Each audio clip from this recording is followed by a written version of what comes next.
Hello दोस्तों, मैं तिलक Siddharth computer academy में आपका स्वागत है। दोस्तों, आज हमारा टैली का जो क्लास है थ्योरिकल रहेगा, जिसमें हम अकाउंटिंग टर्म्स को समझेंगे, अकाउंटिंग की शब्दावली को समझेंगे। दोस्तों, आपको टैली मतलब अकाउंटिंग अच्छे से अगर करना है तो आपको सबसे पहले अकाउंटिंग टर्म्स की नॉलेज होना चाहिए, अकाउंटिंग शब्दावली की नॉलेज होना चाहिए। जो अकाउंट्स में यूज़ करेंगे उस शब्द का नॉलेज आपको पहले होना चाहिए। तो मैं जो आपको क्लास देने जा रहा हूँ इसमें जो है अकाउंटिंग टर्म्स का डिटेल आपको बताया गया है। आप इस वीडियो को आराम से देखें, पूरा इस वीडियो को आप पूरा देखें, अच्छे से देखें, तब आगे चल के आपको अकाउंटिंग में कोई परेशानी नहीं आएगा। ये वीडियो जो है फुल डिटेल में बनेगा, आप आराम से इसको देखें। तो आज का क्लास जो है हमारा टैली के थ्योरिकल क्लास में रहेगा, मतलब आज का क्लास जो है हमारा टैली में थ्योरिकल क्लास रहेगा, जिसमें हम अकाउंटिंग टर्म्स को समझेंगे। तो सबसे पहले हम जो है टैली का मतलब ही समझ लेते हैं। टैली का मतलब क्या होता है? टैली का मतलब होता है मिलान करना। हमारा बिजनेस है तो हमारे बिजनेस में क्या होता है? लेनदारी होता है, देनदारी होता है, एक्सपेंस होता है ना, इनकम होता है। तो ये सब क्या होता है? इन सब में आना जाना लगा होता है। इन सब चीज़ों का मिलान करना ही हमारा क्या कहलाता है? टैली कहलाता है। नेक्स्ट, बेसिक अकाउंटिंग टर्म्स मतलब क्या होता है? अकाउंटिंग की शब्दावली, ठीक है ना। जो मैं अब खाता जो है हम तैयार करेंगे, अकाउंटिंग में जो भी पढ़ेंगे उसकी शब्दावली को हम अच्छे से जानेंगे। तो ये जितना भी आपको दिख रहा है ये क्या है? हमारा अकाउंटिंग टर्म्स है।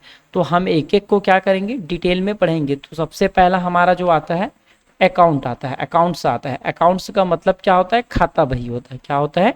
खाता बही होता है। किसी व्यक्ति, फर्म, वस्तु, संपत्ति या आय व्यय से संबंधित सभी व्यवहारों को छांटकर जो पृथक पृथक सूची बनाई जाती है उसे खाता कहते हैं। प्रत्येक खाता दो पक्षों में बटा रहता है। बाएं पक्ष को नाम या डेबिट तथा दाहिने पक्ष को जमा या क्रेडिट कहते हैं। दोस्तों, खाता में क्या होता है? दो पक्ष होता है।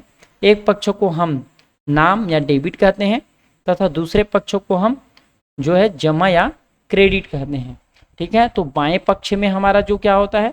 हमारे बाएं पक्ष में डेबिट होता है, जिसको हम नाम या डेबिट बोलते हैं, और हमारे दाहिने पक्ष में क्या होता है? क्रेडिट होता है, जिसको हम जमा या क्रेडिट कहते हैं। नेक्स्ट टॉपिक हमारा है बिजनेस। दोस्तों, अब बिजनेस क्या होता है? बिजनेस व्यवसाय को बोलते हैं। व्यवसाय का तात्पर्य एक ऐसे संस्था से है जो गुड्स, सामान, सर्विस, सेवा देने के लिए कुछ शुल्क लेती है। बिजनेस का उद्देश्य लाभ कमाना होता है। दोस्तों, सरल शब्दों में बिजनेस का उद्देश्य होता है लाभ कमाना होता है। अगर हम कोई बिजनेस स्टार्ट करते हैं, है ना, या फिर आप कोई बिजनेस स्टार्ट करोगे तो किस उद्देश्य से करोगे? भाई लाभ कमाने के उद्देश्य से ही तो हम क्या करते हैं? बिजनेस स्टार्ट करते हैं कि हमें लाभ हो करके, ठीक है, हम ज़्यादा पैसा कमाएं करके। तो बिजनेस का उद्देश्य क्या होता है? लाभ कमाना होता है। नेक्स्ट टॉपिक हमारा जो आता है प्रोपराइटर या ओनर। प्रोपराइटर या ओनर। अब प्रोपराइटर या ओनर क्या है?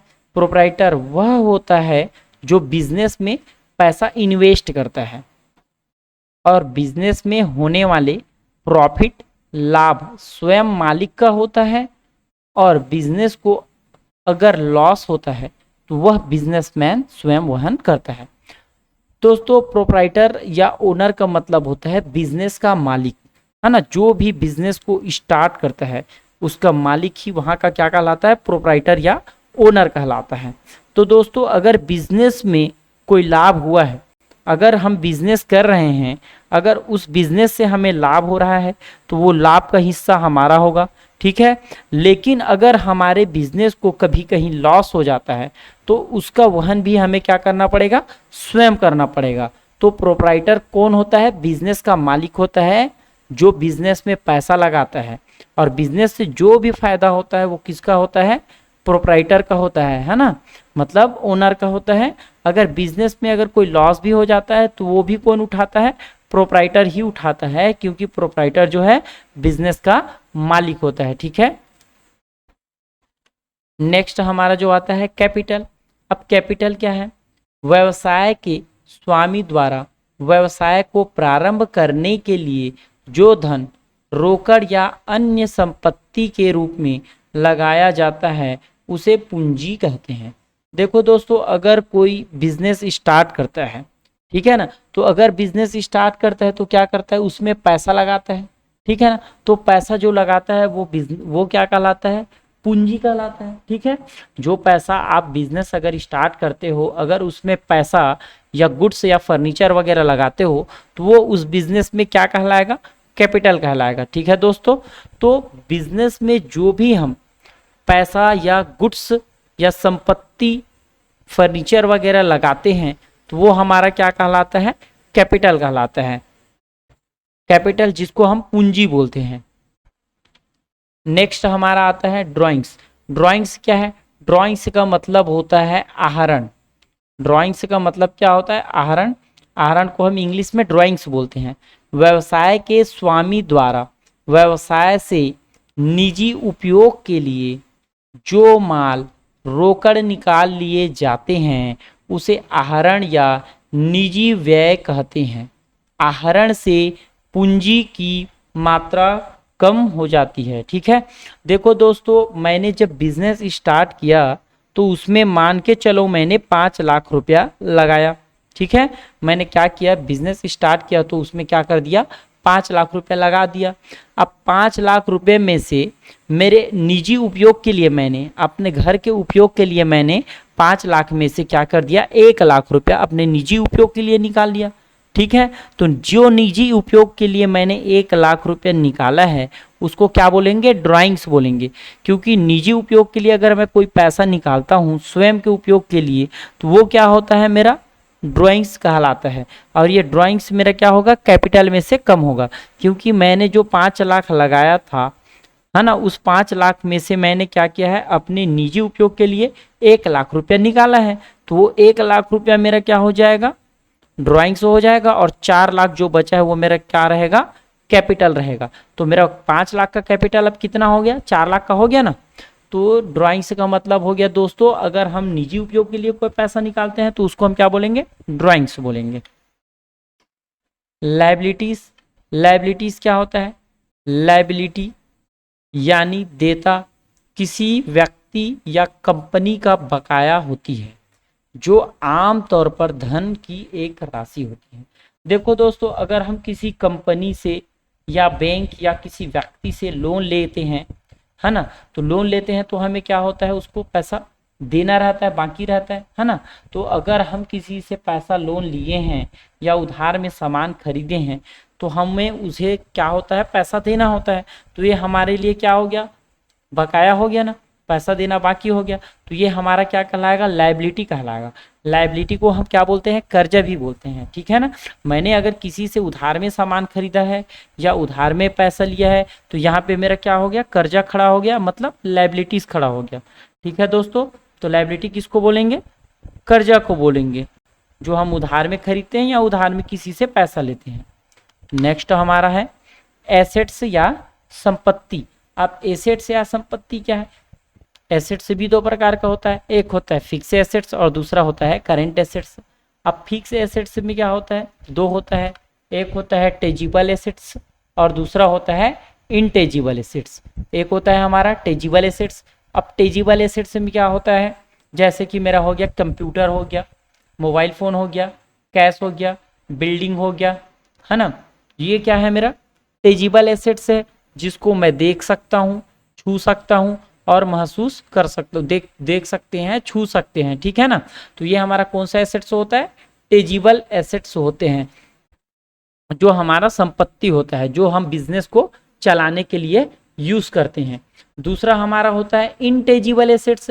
अब इनटेजिबल एसेट्स क्या है, इनटेजिबल एसेट्स वो एसेट्स होते हैं जिसको हम देख या छू नहीं सकते, केवल महसूस कर सकते हैं, जैसे कि ब्रांड। अब ब्रांड से क्या होता है, जैसे कि किसी भी प्रोडक्ट में अगर मान के चल किसी माइक्रोमैक्स लिखा है, मान के चलते हैं, अब जैसे कि कोई मोबाइल है उसमें अगर माइक्रोमैक्स लिखा है तो उस मोबाइल का रेट क्या होगा, कम रहेगा। लेकिन उसी अगर कोई प्रोडक्ट ऐसा है जिसमें आईफोन लिखा है तो उस प्रोडक्ट का रेट क्या हो जाएगा, ज़्यादा हो जाएगा। तो ये क्या हो गया, ब्रांड हो गया। तो ब्रांड भी क्या है हमारा, एसेट से हो गया। ठीक है, जहाँ जिस प्रोडक्ट में माइक्रोमैक्स लिखा है वो प्रोडक्ट आपको कम में मिल जाएगा, लेकिन किसी प्रोडक्ट जिसमें आईफोन लिखा है ना, जैसे कि कोई मोबाइल हो गया, अगर उसमें अगर माइक्रोमैक्स लिखा है तो वो होगा कम में मिल जाएगा आपको, और अगर कोई प्रोडक्ट जिसमें आईफोन लिखा है तो वो प्रोडक्ट क्या होगा, ज़्यादा में मिलेगा। तो भी ब्रांड हमारा क्या है, इंटेजिबल एसेट से है। व्यवसाय के वे सभी संसाधन जिनका वित्तीय मूल्य होता है तथा जो व्यवसाय को चलाने के लिए आवश्यक होते हैं एवं जिन पर व्यवसायी का स्वामित्व होता है, संपत्ति कहलाता है। नेक्स्ट टॉपिक हमारा है इनकम का। वह राशि जिसे पूंजी में वृद्धि हो आय कहलाती है। आय बराबर होता है आगम माइनस व्यय। इनकम बराबर रेवेन्यू माइनस एक्सपेंस। जैसे कि हमारे बिजनेस में कोई इनकम होता है, रेवेन्यू होता है, और आगम में से हम व्यय को माइनस करते हैं तो हमारा क्या होता है, आय होता है। ठीक है ना, आय हमारा क्या होता है, पूंजी में वृद्धि करता है। ठीक है ना, जैसे कि मेरे पास पूंजी जो है 5 लाख का है, मैंने बिजनेस स्टार्ट किया है और बिजनेस से मुझे 4 लाख रुपए का प्रॉफिट हो गया। तो मेरा बिजनेस जो है 5 लाख का था और मुझे अगर 4 लाख रुपया प्रॉफिट हो गया तो मेरा क्या हो जाएगा, 9 लाख का हो जाएगा पूंजी। ठीक है, तो इनकम से क्या होता है, मेरा पूंजी बढ़ता है। नेक्स्ट अब मेरा आ जाता है एक्सपेंस। एक्सपेंस क्या होता है, व्यवसाय में माल वस्तु या सेवा का उत्पादन या प्राप्ति के लिए जो लागत कॉस्ट आती है उसे व्यय कहा जाता है। जैसे मजदूरी, भाड़ा, रेल भाड़ा तथा माल के वितरण एवं विक्रय पर भुगतान किया गया वेतन, किराया, विज्ञापन व्यय, बीमा आदि भी व्यय में शामिल है।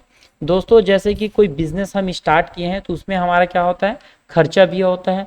जैसे हम बिजनेस के काम से कहीं पे जा रहे हैं तो हमारा ट्रेवलिंग एक्सपेंस होगा। मोबाइल फ़ोन रखे हैं तो उसमें अगर रिचार्ज वगैरह कराते हैं तो हमारा मोबाइल एक्सपेंस होगा। वर्कर रखे हैं जिसको हम सैलरी देते हैं, सेलिंग के लिए अगर वर्कर रखे हैं तो उसको हम क्या देंगे, सैलरी देंगे, वो हमारा क्या हो गया, सैलरी एक्सपेंस हो गया, है ना। बिलिंग के लिए अपन स्टेशनरी वगैरह लगते हैं तो हमारा प्रिंटिंग एंड स्टेशनरी हो गया। तो बिजनेस में जो भी खर्चा हम करते हैं उसी को क्या बोलेंगे, एक्सपेंस बोलेंगे। नेक्स्ट टॉपिक जो है हमारा सन्ड्री क्रेडिटर, मतलब हमारा होता है सप्लायर, है ना। ऐसे व्यक्ति जो किसी भी कंपनी से पैसा ले चुका है या उधार माल ले चुका है उसे भविष्य में उन्हें पैसे देने हैं। जैसे कि हम अगर कोई बिजनेस स्टार्ट किए हैं और किसी सप्लायर से उधार में अगर कोई सामान खरीदते हैं तो भविष्य में हमें उसको क्या करना पड़ेगा, पैसा देना होगा, है ना। तो सामने वाले से अगर हमने उधार में सामान खरीदा है तो सामने वाला व्यक्ति हमारे लिए होगा सन्ड्री क्रेडिटर। और सन्ड्री क्रेडिटर का मतलब क्या होता है, सन्ड्री का मतलब होता है कोई भी, और क्रेडिटर का मतलब होता है लेनदार, है ना। तो कोई भी लेनदार होगा जिससे हम उधार में सामान खरीदेंगे। तो सन्ड्री क्रेडिटर का मतलब क्या होता है दोस्तों, सन्ड्री क्रेडिटर का मतलब होता है जिनसे हम उधार सामान खरीदते हैं, मतलब हमारा लेनदार होता है। सन्ड्री का मतलब कोई भी और क्रेडिटर का मतलब लेनदार, कोई भी लेनदार जिनसे हमने उधार सामान खरीदा है जिसको भविष्य में हमें पैसा देना है। नेक्स्ट हमारा आता है सन्ड्री डेप्टर्स। सन्ड्री डेप्टर्स क्या है, सन्ड्री डेप्टर्स का मतलब होता है देनदार वो होते हैं जिनसे कंपनी को पैसा वसूलना है। देनदार एक व्यक्ति, संस्था या कंपनी हो सकती है। कंपनी जिन ग्राहकों को शर्तों के अनुसार उधारी में माल देती है वह कंपनी के सन्ड्री डेप्टर्स कहलाते हैं। देखो दोस्तों, अब हम बिजनेस स्टार्ट किए हैं, अगर हम किसी व्यक्ति को उधार में सामान बेचते हैं, अगर हम किसी व्यक्ति को क्या करते हैं, उधार में सामान बेचते हैं, तो उस व्यक्ति को जिसको हमने उधार में सामान बेचा है उस कस्टमर को हम बोलेंगे सन्ड्री डेप्टर्स, है ना। जिस भी व्यक्ति को हम उधार में सामान बेचते हैं उसको हम क्या बोलते हैं, सन्ड्री डेप्टर्स बोलते हैं, क्योंकि हमें उससे उधार का जो पैसा है भविष्य में लेना रहता है। तो सामने वाला व्यक्ति हमारे लिए क्या होगा, देनदार होगा, क्योंकि हमें उनसे पैसा लेना है। तो सन्ड्री डेप्टर्स का मतलब होता है, सन्ड्री का मतलब होता है कोई भी, और डेप्टर्स का मतलब होता है देनदार, हमें पैसा देने वाला, क्योंकि हमने सामने वाले को क्या किया है, उधार में सामान बेचा है। अब जब मैं उसको उधार में सामान बेचा हूँ तो सामने वाला मुझे क्या करेगा, पैसा देगा ना, तो इसीलिए मेरा क्या हो गया, वो सन्ड्री डेप्टर हो गया, क्योंकि मैंने उसको उधार में सामान बेचा है, इसलिए मेरा कस्टमर जो है सन्ड्री डेप्टर कहलाएगा। नेक्स्ट हमारा जो है परचेस। अब परचेस क्या है, जब व्यापारी द्वारा विक्रय हेतु माल की खरीदी की जाती है तो उसे क्रय कहा जाता है। यह खरीदी कच्ची सामग्री या तैयार माल के रूप में हो सकती है। संपत्ति का क्रय में शामिल नहीं होता है, क्योंकि यह पुनः विक्रय के लिए नहीं होती है। देखो दोस्तों, अगर हम कोई गुड्स है ना, कोई सामान अगर हम जो है बेचने के लिए खरीदते हैं, है ना, अगर हम कोई सामान बेचने के लिए खरीदते हैं तो उसको हम बोलेंगे परचेस। अब जो हम बेचने के लिए सामान खरीदते हैं वो कच्चे माल के रूप में भी हो सकता है, ठीक है ना, और तैयार माल के रूप में भी हो सकता है। अगर हम बेचने के लिए खरीदते हैं तो उसको हम बोलेंगे क्रय, लेकिन हम अगर ऑफिस को चलाने के लिए कोई सामान खरीदते हैं यानी कि संपत्ति खरीदते हैं तो उसको हम क्रय में शामिल नहीं करेंगे, क्योंकि यह पुनः विक्रय के लिए नहीं होता दोस्तों। तो याद रखना, जिस सामान को हम बेचने के लिए खरीदेंगे वही सामान हमारा क्या कहलाता है, परचेस कहलाता है। नेक्स्ट हमारा जो आता है stock in hand. Stock in hand से क्या पता चलता है, हमारे हाथ में कितना स्टॉक है। तो इसका मतलब क्या होता है, किसी व्यवसाय में वित्तीय वर्ष या चालू वर्ष के अंत में जो माल बिकने से या फिर बिना बिका हुआ रह जाता है उसे स्कंद रहितिया या स्टॉक कहते हैं। चालू वर्ष मतलब 23-24 के अंत में, यानी कि 31 मार्च 2024 को जो माल बिना बिका रह जाएगा वह माल वर्ष 2023 और 24 का अंतिम स्टॉक कहलाएगा। दोस्तों, जैसे कि मेरा फाइनेंशियल ईयर जो है 23 और 24 है ना, हमारा फाइनेंशियल ईयर क्या है, 23 और 24 है ना, 23-24 फाइनेंशियल ईयर है। तो 23-24 में अगर हमारा जो है 31 मार्च को अगर कोई माल जो है बिकने से रह जाता है, मतलब जो है बिक गया और बिकने के बाद जो माल हमारे पास रह गया तो वही माल हमारा कहलाता है स्टॉक इन हैंड। क्या कहलाता है, स्टॉक इन हैंड, क्योंकि हमारे स्टॉक जो है अभी हमारे हाथ में कितना सारा सामान बचा हुआ है। दोस्तों, वित्तीय वर्ष और चालू वर्ष ये क्या होता है, वित्तीय वर्ष का मतलब होता है फाइनेंशियल ईयर। क्या होता है, फाइनेंशियल ईयर, जो कि 1 अप्रैल से 31 मार्च का होता है। क्या होता है, 1 अप्रैल से 31 मार्च का होता है। अगर हम खाता बनाते हैं तो 1 अप्रैल से 31 मार्च तक का बनाएंगे, जो कि हमारा होता है फाइनेंशियल ईयर, जिसको हम बोलते हैं वित्तीय वर्ष बोलते हैं। ठीक है दोस्तों, तो साल के अंत में जो सामान बिकने से हमारे पास रह जाता है वो हमारा कहलाता है स्टॉक इन हैंड। नेक्स्ट हमारा जो आता है सेल्स। सेल्स क्या है, लाभ प्राप्ति के उद्देश्य से जब क्रय किया हुआ माल बेचा जाता है। लाभ प्राप्ति के उद्देश्य से जब क्रय किया हुआ माल बेचा जाता है तो उसे विक्रय कहते हैं। नगद माल बेचने को नगद विक्रय यानी कि सेल्स है ना, कैश सेल्स बोलते हैं, तथा उधार माल बेचने को उधार विक्रय यानी कि क्रेडिट सेल कहते हैं। देखो दोस्तों, अगर हम कोई सामान खरीदते हैं तो उसको बेचेंगे कैसे, लाभ कमा के ही बेचेंगे, ठीक है ना। तो कोई भी सामान हम खरीद के लाभ कमा के बेचते हैं तो उसको हम क्या बोलेंगे, सेल बोलेंगे, है ना। मतलब हम अगर कोई सामान खरीदते हैं तो उसको जब बेचेंगे, है ना, तो कैसे बेचेंगे, अपन लाभ कमा के बेचेंगे। जैसे कि 5 रुपये का पेन है तो अगर मैं उसको बेचूंगा तो क्या बेचूंगा, 6 रुपये में बेच दूंगा।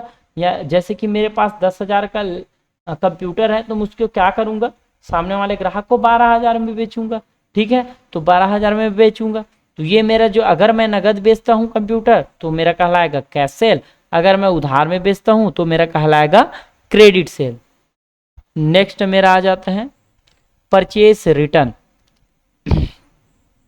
क्रय किए गए माल में से किसी कारणवश जो माल वापस कर दिया जाता है उसे क्रय वापसी या बाह्य वापसी कहते हैं।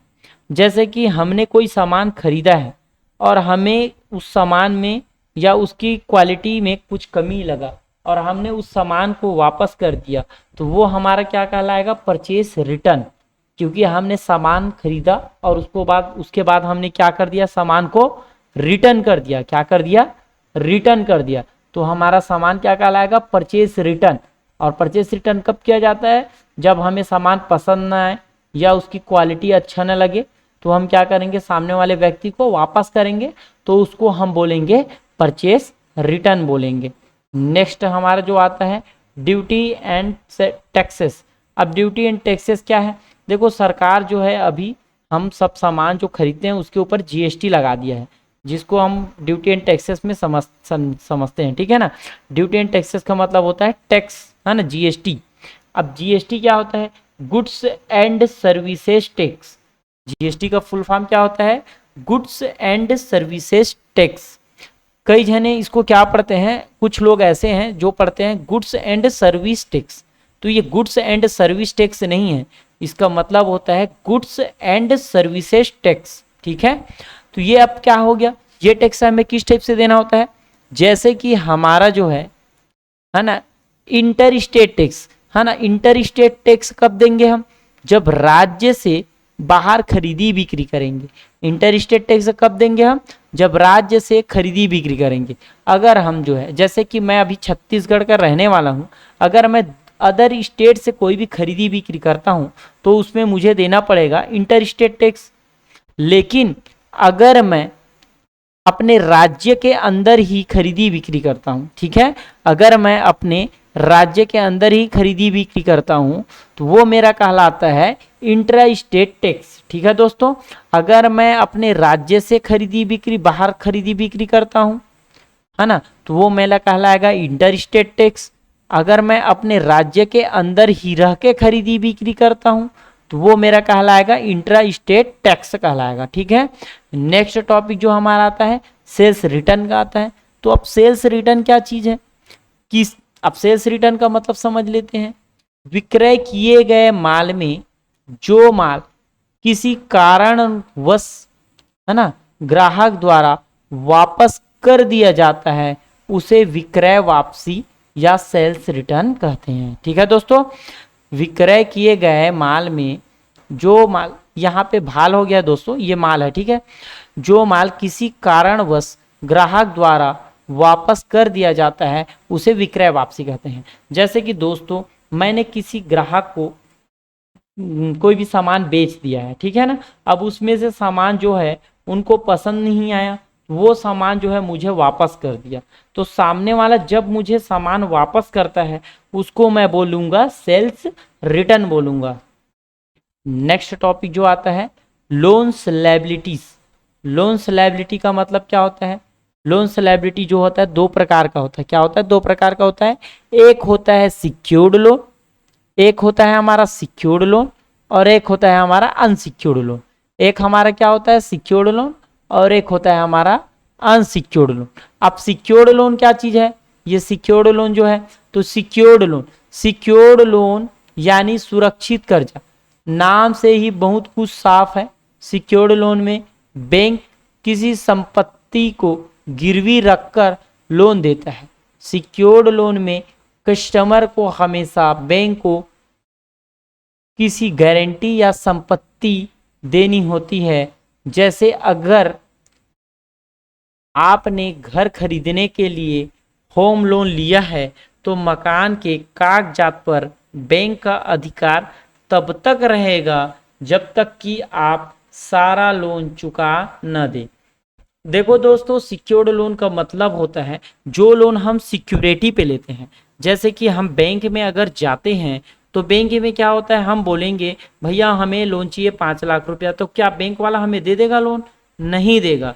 वो बोलेगा भाई कुछ कागजात लाओ, कुछ गिरवी रखो, है ना, तब हम हमें कुछ गारंटी दो, तब जाके हम क्या देंगे, आपको लोन देंगे। ठीक है, तो सिक्योर्ड लोन का मतलब क्या हो गया, जो लोन हम सिक्योरिटी पे लेते हैं, है ना, कोई सिक्योरिटी दे के लेते हैं, उसको बोलेंगे हम सिक्योर्ड लोन बोलेंगे दोस्तों। ठीक है, और अनसिक्योर्ड लोन क्या होता है?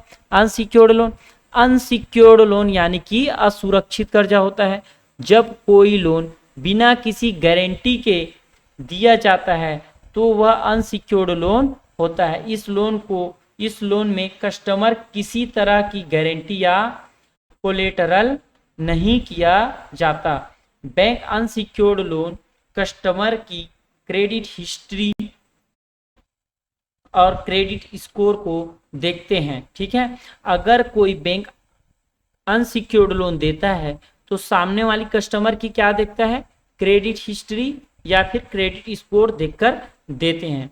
दोस्तों अनसिक्योर्ड लोन का मतलब ऐसा भी हो सकता है जैसे कि आपका कोई परिचित है या आपके कोई रिलेटिव है, अगर आप उनसे भी अगर कोई पैसा लेते हो, जैसे कि आपका भाई, माता पिता या अपने दोस्त यार या सगे संबंधी से अगर हम कोई पैसा लेते हैं बिना सिक्योरिटी के, तो वो भी पैसा हमारा कौन सा लोन कहलाएगा, अनसिक्योर्ड लोन। मतलब अपने रिलेटिव, मित्र, दोस्त यार से अगर हम कोई पैसा लेते हैं तो वो हमारा अनसिक्योर्ड लोन कहलाएगा। नेक्स्ट हमारा जो आता है cash in hand. Cash in hand क्या है? कैश इन हैंड मतलब हमारे हाथ में जो बैलेंस है, ठीक है ना, फाइनेंशियल ईयर के अंत में जो पैसा लेन देन होने के बाद हमारे हाथ में बच जाता है उसको हम कैश इन हैंड बोलते हैं।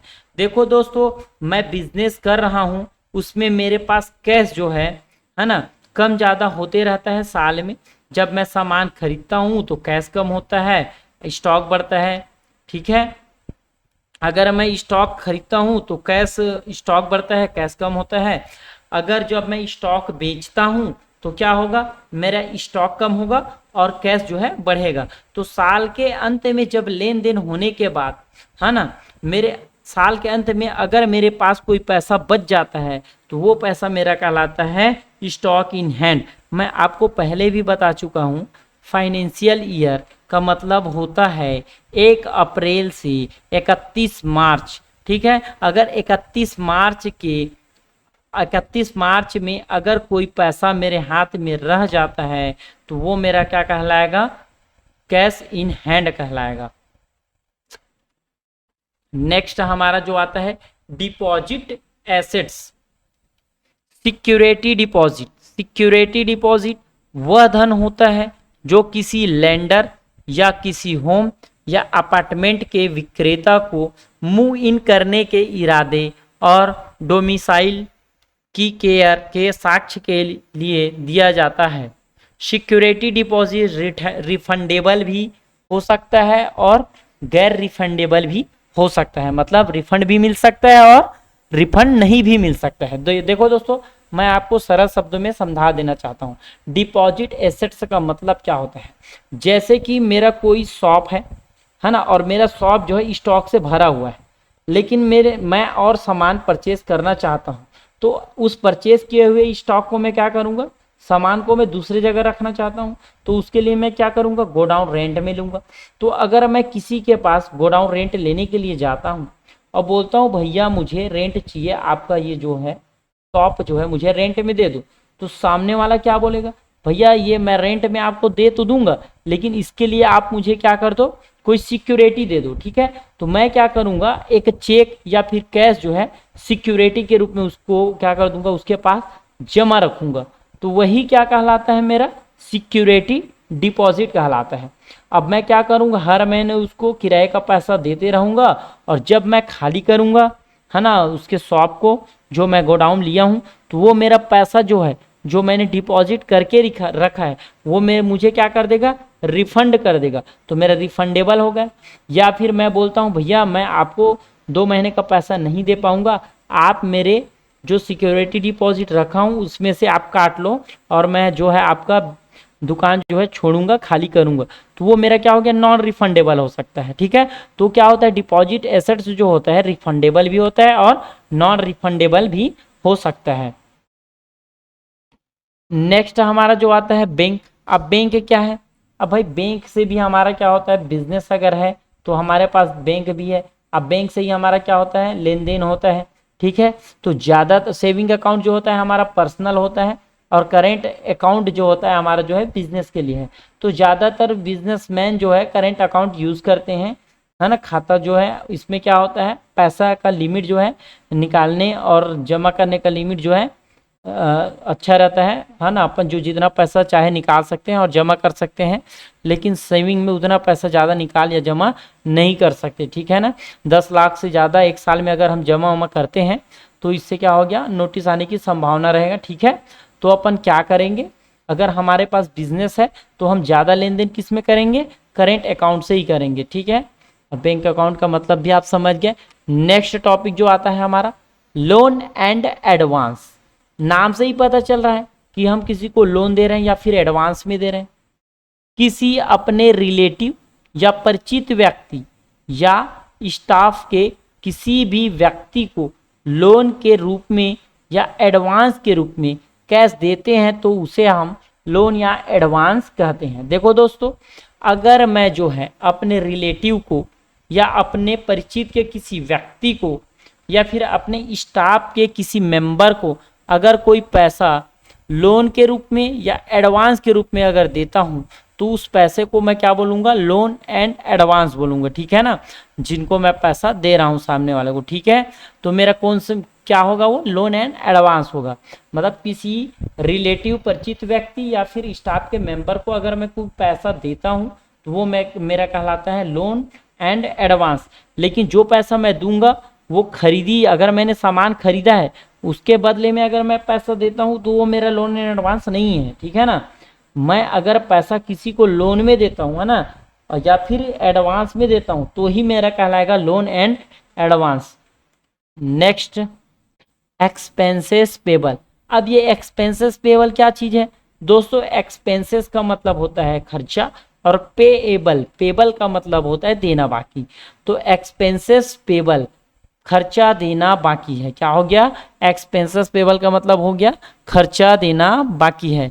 मतलब कि वैसा पेमेंट जो कि गुड्स और सर्विस परचेस करने के बाद उसका पैसा अभी तक बकाया है उसे अकाउंट पेबल कहा जाता है। देखो दोस्तों, अगर हम कोई भी फाइनेंशियल ईयर के अंदर खर्चा कर लेते हैं, ठीक है, और उसका पैसा हम उस वर्ष नहीं दे पाते हैं तो उसको हम क्या बोलेंगे, एक्सपेंसेस पेबल बोलेंगे। ठीक है, क्या बोलेंगे, एक्सपेंसेस पेबल। जैसे कि 1 अप्रैल से 31 मार्च का जो है मेरा फाइनेंशियल ईयर है, अगर मैं 31 मार्च तक कोई भी पैसा नहीं दे पाता हूं जो मैं खर्चा कर चुका हूं तो वो मेरा कहलाएगा एक्सपेंसेस पेबल कहलाएगा। दोस्तों, जानकारी पसंद आए तो चैनल को लाइक करें, सब्सक्राइब करें और शेयर जरूर करें। धन्यवाद।